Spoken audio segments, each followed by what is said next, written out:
Part 1, The Locked Door. My wife always locked the guest room. It wasn't something we talked about. It wasn't dramatic. Just one of those silent rules that settle between two people over the years, like who makes the coffee, or which drawer the batteries go in. The door was locked, always. And Claire, my wife, held the only key. We've been married for 11 years. Our house is small, older, the kind of place you fall in love with even if it's a little crooked. Wooden floors that creak with memory, ivy growing into the corners of the kitchen window, and a stubborn faucet in the upstairs bathroom that's needed fixing for 3 years. Claire said she liked the guest room, clean and untouched. Her words. It had become a storage space for old boxes, winter coats, maybe a photo album or two. At least, that's what I believed. But the door stayed locked, and I never pushed it. I think that's the part that haunts me most now, how easy it was to look away. I loved her. I still do. And back then, I would have said we were happy. Not perfect, who is? But steady. That quiet, middle-of-the-road kind of love you settle into like warm sheets. We had our routines. I taught literature at the local college. She worked at the County Historical Museum. We both liked our silence. It made the house feel full rather than empty. But over the last year, something changed in Claire. She started coming home later. She would wake up from nightmares, mumbling words I couldn't understand. And sometimes I'd catch her staring at the guest room door like she was listening for something on the other side. One night, I asked. I kept my voice light, joking. You hiding a time machine in there? She didn't laugh. She just said, some doors are better left closed. I should have asked more. Pressed. I didn't. Then one morning, she didn't come down for coffee. I went up to find her sitting on the hallway floor, barefoot, her back against that locked door. Her eyes were wide open, but she wasn't really there. Claire. I said gently. She blinked at me. He knocked. Who? But she didn't answer. That day, she called out of work. Said she had a migraine. That night, we barely spoke. She went to bed early. I sat in the living room, trying to focus on grading essays, but my eyes kept drifting upstairs. Around 2 a.m., I heard the door creak. I thought maybe she was going to the bathroom. But when I stepped into the hall, I saw it. The guest room door. Wide open. And Claire was nowhere in sight. Part 2, What I Found Inside. The hallway smelled different. It was faint, but noticeable. A musty sweetness, like old perfume and cedarwood. The kind of scent that doesn't belong in a room supposedly filled with coats and boxes.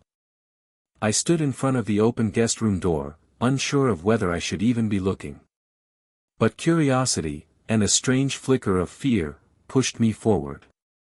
The room was dimly lit by moonlight spilling through half-closed curtains. Dust particles floated in the air, dancing like ghosts.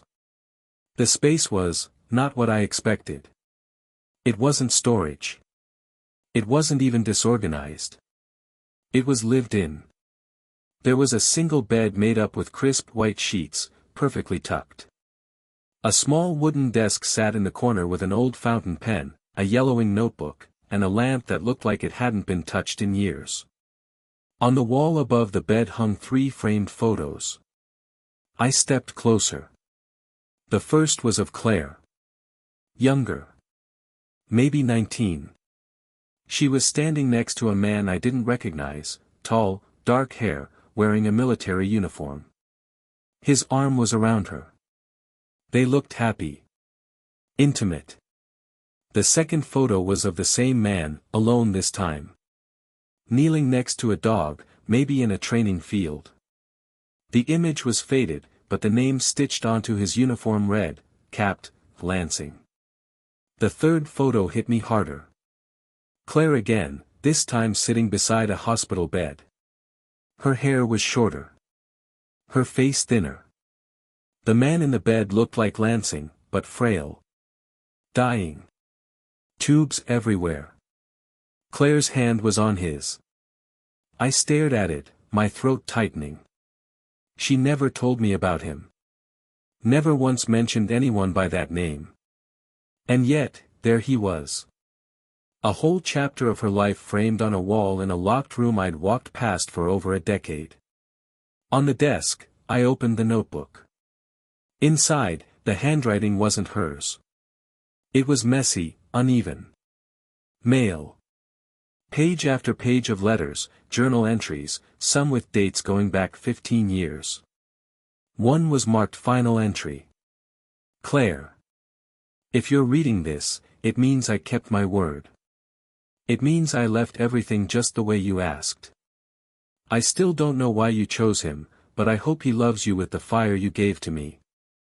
I hope he never makes you cry the way I did. I turned the page. I never blamed you. I just wanted one more day. One more minute. But if this is how it ends, I'll be waiting, wherever I go. And I'll be listening for your knock. My hands were shaking. Behind me, I heard the soft sound of footsteps. I turned, expecting Claire. But the hallway was empty. Part 3, a name she never said. I barely slept that night. I waited in bed with my back turned to the empty space beside me, the sheets still cool where Claire should have been. The guest room door stayed open, and I couldn't bring myself to shut it. It felt like a wound left exposed. I just laid there, listening to the creaks in the floorboards, trying to piece together how many lies could fit inside one locked room. By morning, Claire still hadn't returned. I called her cell 3 times. No answer. I tried the museum, hoping maybe she'd gone into work early, maybe this was all some kind of panic attack or breakdown she needed to ride out alone. But they said she hadn't shown up. She was gone. I went back into the guest room. I sat on the bed she'd made for someone else. The room smelled like memory. Old dust. Grief. Regret. The kind of scent you carry out with you even after you've left the house. I opened the desk drawer beneath the notebook and found a small box. Inside were military pins, a dog tag, capped, Alexander Lansing, and 2 airline ticket stubs dated 2008. Both to Paris. One with her name. One with his. Claire had told me once she'd never been to Europe. We used to talk about taking a trip there one day. But she'd gone. With him. I looked at the letters again. They weren't just goodbye notes. They were conversations. Some were dated during the same years we were together. Some were recent as 2 years ago. You're still not knocking. But I hear you crying sometimes. I hope he holds you when I can't. I sat in that chair for over an hour, reading every word, until I couldn't anymore. Around noon, my phone buzzed. Claire. I answered in less than a breath. Claire, where are you? Are you okay? Her voice was quiet. I need you to meet me. Where? The lake house. I didn't even know she remembered that place. It belonged to my aunt. We used to go there during our first summer together. We hadn't visited it in years. Why there? Because it's the only place we've ever been honest. She hung up. The drive was quiet, the kind of quiet that turns your thoughts into screaming. I thought of the pictures. The letters. The name she never said. Alexander. The way she looked in that hospital photo, not just sad, but hollow. Like something had been taken out of her and never returned. I pulled into the gravel lot by the lake house. The sky was gray, thick with the weight of weather, not quite sure if it should rain. Claire was already there, standing by the water's edge. She didn't turn when I got out. I stood beside her. Why didn't you tell me? Her voice was barely a whisper. Because I was afraid if I did, I'd go back. To him. To the part of me I buried with him. She finally looked at me, and her eyes were red. I was 19. I thought I knew what love was. He was reckless, passionate. We broke things when we fought. Plates. Rules. Each other. You were going to marry him. She nodded. I did. Part 4, the marriage she never ended. I stared at her. You married him? Claire nodded once, like it hurt. In secret. Courthouse in Richmond. I was 20. I took a step back. The lake behind her rippled in the wind, and for a moment it looked like the whole shoreline tilted. You told me you'd never been married. I told you what I thought I could survive saying. My voice came out cold, quiet. So all this time. I was your second husband. And you never even divorced the first. She turned to me fully then, her face drawn and hollow. Alex died 8 years ago, Daniel. My breath caught. You told me your last relationship ended before we met. It did. Because he died. Claire wrapped her arms around herself, like she was trying to stay in one piece. He was stationed in Afghanistan. Stepped on a mine 2 weeks before his final deployment ended. I wasn't even listed as next of kin because our marriage wasn't registered through military records. His mother hated me. Blamed me for the way we broke apart before he left. I swallowed hard. So you locked him in that room? She shook her head. I locked myself in. The rain started slow, as if the sky was listening too. She didn't flinch. I kept that room the same as the day he left for deployment. That was supposed to be our house.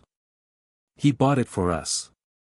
Then he died, and I couldn't live in it, but I couldn't let it go either. I married you, and I made myself believe I could close that door forever. You wrote to him. She looked at me with something deeper than guilt. Because I never said goodbye. Not really. I was quiet for a long time. The kind of quiet that fills your chest like water. Claire, were you still in love with him when you married me? She looked down. Yes. The answer hit like a stone through glass. Simple. Sharp. Shattering. But I loved you, too. A soft rumble of thunder echoed across the lake. I know that sounds impossible, she said. But grief rewrites the rules. I didn't fall out of love with him. I just kept living, and somewhere in that mess, I found room for you. I felt like I was looking at her for the first time. A woman split between past and present. A heart divided and stitched together in silence. But you let me build a life with you, I said. Not knowing any of it. I was afraid if I told you, you'd see me as broken. That you'd leave. That you wouldn't believe I could love you without comparing you to him. And did you? Claire's lips trembled. Sometimes. The rain thickened. And in the silence that followed, something else broke. Part 5, the letter I wasn't meant to find. We didn't speak on the drive home. The silence between us was thick, not angry, but heavy. Like driving through fog. I kept glancing at her, hoping for something. A word. A look. Some piece of the Claire I thought I knew. But she just stared out the window like she was watching a different version of her life pass by. When we pulled into the driveway, she turned to me and said, "I'll sleep in the guest room tonight." I didn't answer. I just nodded and got out of the car. The next morning, she was gone again. No note. No text. But the guest room door was wide open now, and something about that felt final. I spent the day trying to busy myself, laundry, bills, emails. But my hands kept drifting. First to the notebook on her desk. Then to the box of mementos. That's when I saw it, a folded envelope I hadn't noticed before. It was stuck between the pages of a book titled When the War Comes Home. My name was on the front. Daniel. It wasn't old. The ink was fresh, the paper uncreased. I opened it with trembling fingers. If you're reading this, then I broke the promise I made to myself, to never bring my past into our future. But maybe that was never fair. Not to you. Not to me. There's more I need to tell you. About how it ended with Alex. About what I've been hiding, not just in that room, but in myself. He didn't die overseas. He came home first. I sat down slowly. They told me he was coming back. That he was being discharged early because of an injury. I was relieved, excited, terrified, all at once. But when he came home, something in him had changed. I didn't recognize his voice. His anger came faster. His memory faltered. He accused me of things I never did. One night, I woke up to him standing over me, holding a broken picture frame.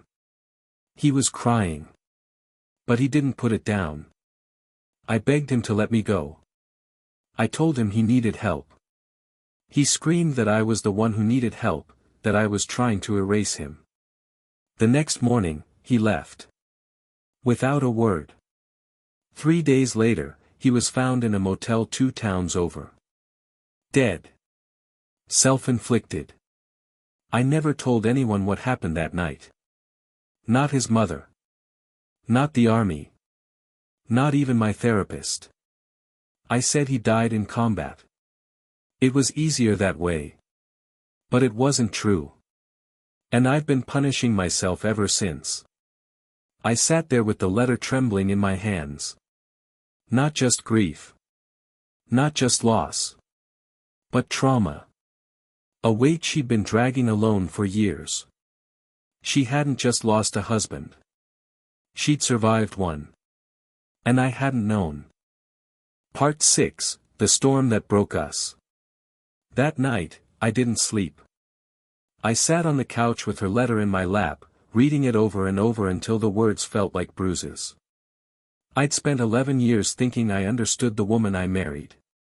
But the truth wasn't just hidden, it was buried deep beneath layers of pain and silence, held together by a single locked door. I thought about all the times I'd called her complicated in a way that sounded romantic. All the times I'd praised her strength without ever really knowing what she'd endured to earn it. By morning, I knew I couldn't just go back to pretending. But I didn't know if I could go forward either. Claire came home around 7 a.m., soaked from the rain, her hair plastered to her face. She looked exhausted. Empty. She didn't say anything at first, just stood in the entryway dripping water onto the floor. I read the letter, I said quietly. She nodded, like she'd expected it. I motioned to the chair across from me. Sit. She did. Slowly. I took a long breath. Why didn't you ever tell me the truth? Because it made me ugly, she whispered. Because it made him the villain, and I couldn't live with that. Not after loving him. Claire, he hurt you.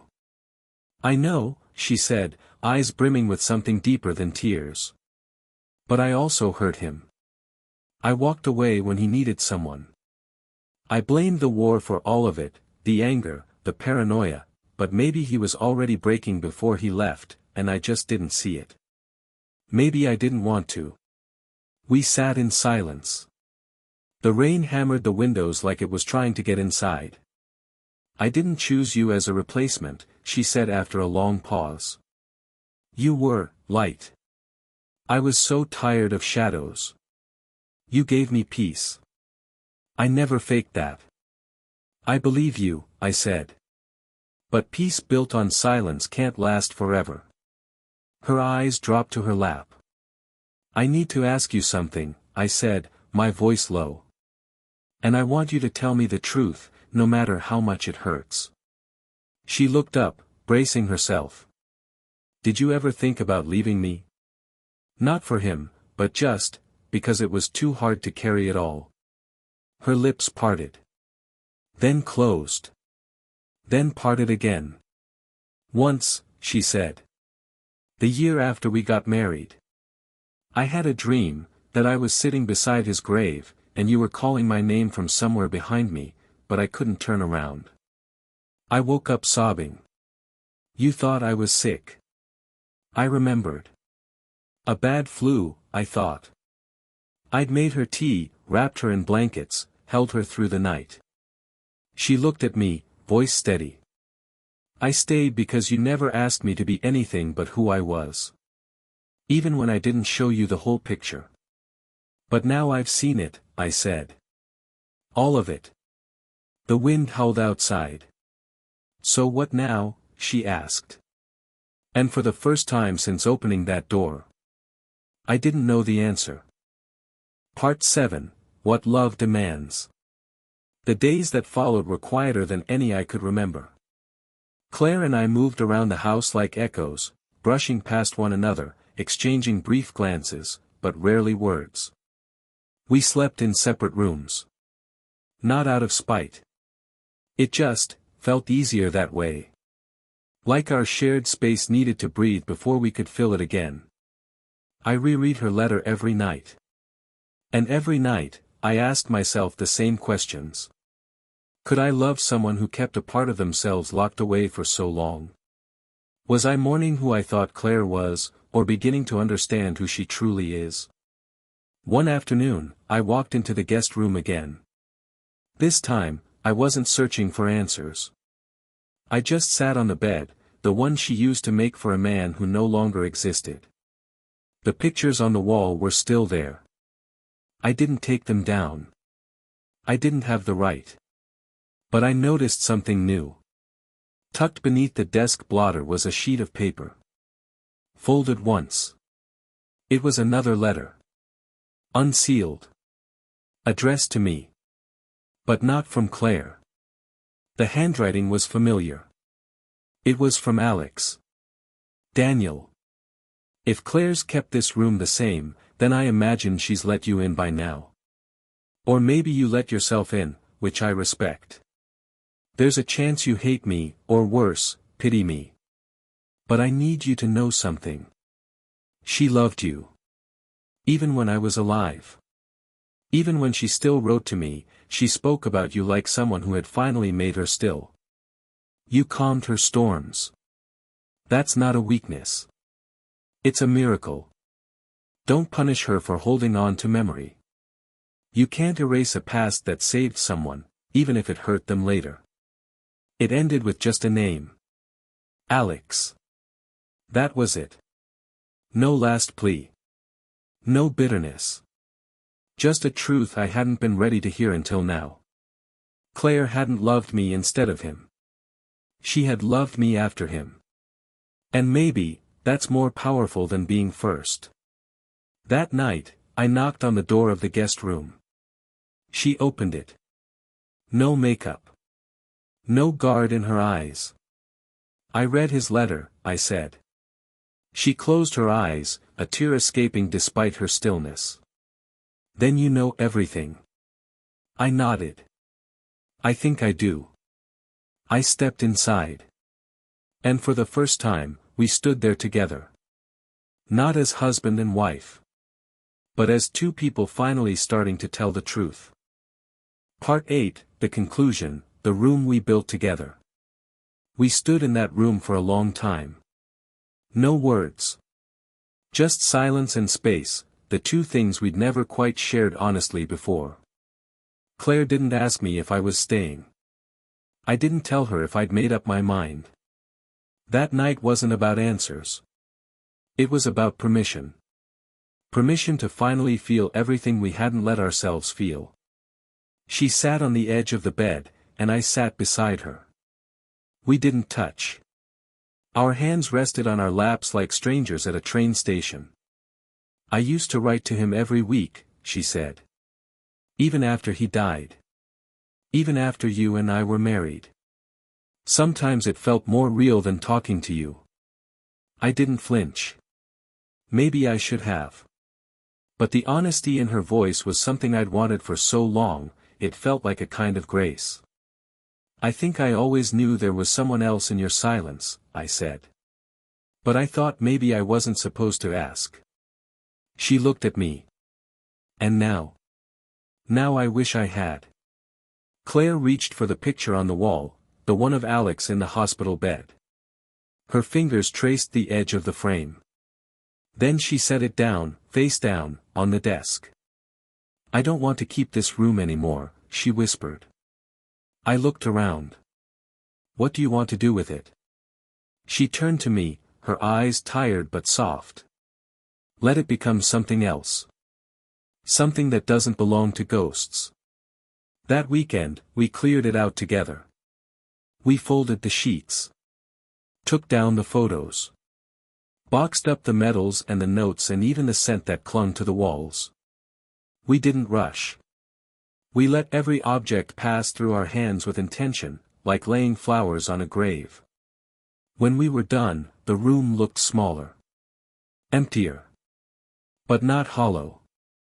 A few days later, we painted the walls. A warm gray. We opened the windows and let the house breathe. We stood side by side as the paint dried. I want to tell you everything now, Claire said quietly. I'm ready to listen, I replied. And we did. Over the next weeks, we talked about all of it, the mistakes, the silences, the love that came before and after and in between.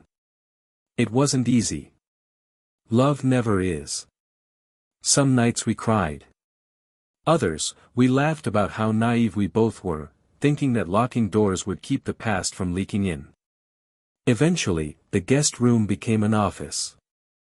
Then a reading nook. Then, one day, a nursery. Claire and I still have days where we drift a little. Where shadows brush against our marriage. But we don't turn away anymore. We sit with them. We talk through them. Because love isn't made in the moments where everything is perfect. It's made in the moments when everything falls apart, and you choose, again and again, to stay and rebuild. She once told me that silence was safer than sorrow.